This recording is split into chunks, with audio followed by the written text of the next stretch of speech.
Look at you. Can I just give you a little style feedback? You look good, brother. Thank you. I'm trying to keep up with you. Are you kidding me? Look at that style. Listen, the turtleneck and is it a satin jacket? It is a satin bomber. A satin bomber is my staple. That is great. I love the satin bomber. Can I tell you that the Fab Five, we did have a conversation about your beard game. It is strong. Yes, thank you. I'm really insecure about it. It is strong. Let me tell you, you got the Fab Five stamp of approval. This I is started the nice. conversation. And I was, This made my day because I have no idea how to keep it. It looks great. It's the perfect length with the mustache, the way that you've been edging it up, the nice amount of gray in it. It's on point. Karamo and it's the Fab Six now. Well, congratulations. And I really am interested to hear sort of your thoughts on how you started in this show and now where you are in the show and how you got to that place, because you spoke up about your role on Queer Eye, didn't you? Definitely. So the culture role first time around was held by a guy named Jay Rodriguez, and he was a Broadway star. And I'm a mental health professional. I am a social worker and a psychotherapist by training. Studied. Yeah. You went to school for it. And so when I got to Queer Eye, they were like, you're going to show people the arts. And I was like, no, that's not going to help people to grow, to be better. And, there was a little pushback, not from the network, not from executives, but people that were lower that were sort of like whispering in our ears of like, no, you should do art. You should make photo albums. And I was like, that's not going to help someone truly grow. It's great that you can cut someone's hair, but if you haven't figured out why they haven't cut their hair in 20 years, then they're going to go right back. Yeah. What's at the root of all those things, right? Exactly. So what do you, when you are giving your therapy sessions, what do you find to be the most common issue? People are scared. Scared of just everything? Scared of change? Scared of change, scared of people's reactions, scared of judgment, scared of it's fear. I think people too often live in fear-based decisions. They don't know how to say, I'm going to make a love-based decision, which is me saying that I'm going to put myself first, that I believe in myself, that I know I can do it. I mean, we're trained as a culture that obviously to say, don't speak up. You can't do it. It's easier to say no than it is to say yes to yourself. Interesting. Yeah, and that's such a good point in life.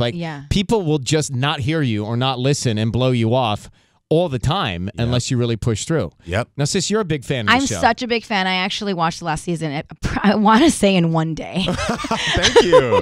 She did. I mean, we didn't see her for a day. And with Netflix, I mean, it starts like 5 seconds. Like the episode ends, and then 5 seconds later, here comes the other one. So it just kind of kept flowing. But I do love your role probably the best because you are the one that makes the biggest change in these people. Oh, thank you. I mean, it's well balanced with everybody from cooking to taking care of yourself to the fashion and all that and the decorating. But I think your role is one of the strongest. I'm really glad that you fought for changing that role. Thank you. I appreciate that. Listen, season 3's coming out. If you want to just come to the house, we can watch it together. You got an invite right now. That'd be a Everyone in the dream. back is like, no, don't do that. I'm trying to get my husband to kind of watch it with me, and he got into a few episodes. He has good style. It is addictive, though. I mean, we they could do a hook you. refresh. Yeah.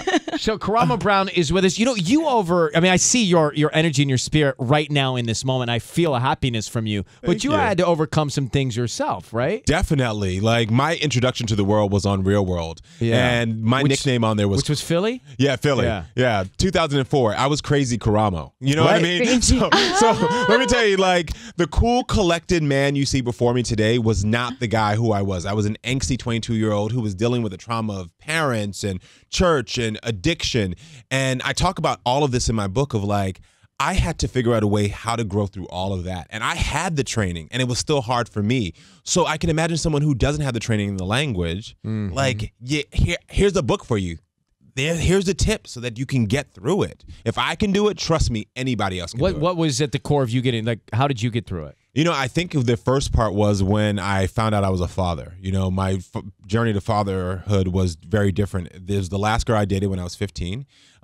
She and I had sex once. She moved away, and this before social media. I never talked to her again. And then when my son was 10 or 9.5, all of a sudden I had a stack of papers on my doorstep for back child support for the child I didn't know about. Wow. And at that point, I flew back home and decided I have to make a change for me and for him.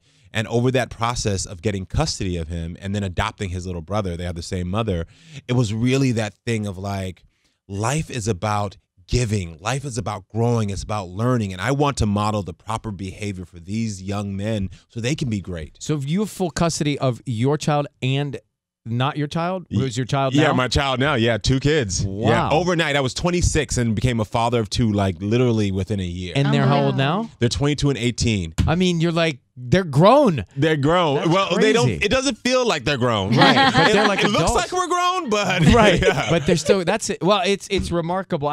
We love what you do on the show. And Thank by the you. way, his memoir, Karamo: My Story of Embracing Purpose, Healing, and Hope, is available now. Keep it up, and we'll binge watch forever. Thank you. I will definitely. I'm also keeping the beard. So one of you didn't like it. I know. I'm not a fan of facial forget hair in it. general. Listen, I'm sorry. It's just like the Fab scrub. Five have said it works. All right. Thank you. Sucks. Seal You of have swayed approval. me. Seal of approval. No, I'm with you. It looks hot. We're coming back to pay a bill in the 562 here. Kiss FM. Hang on.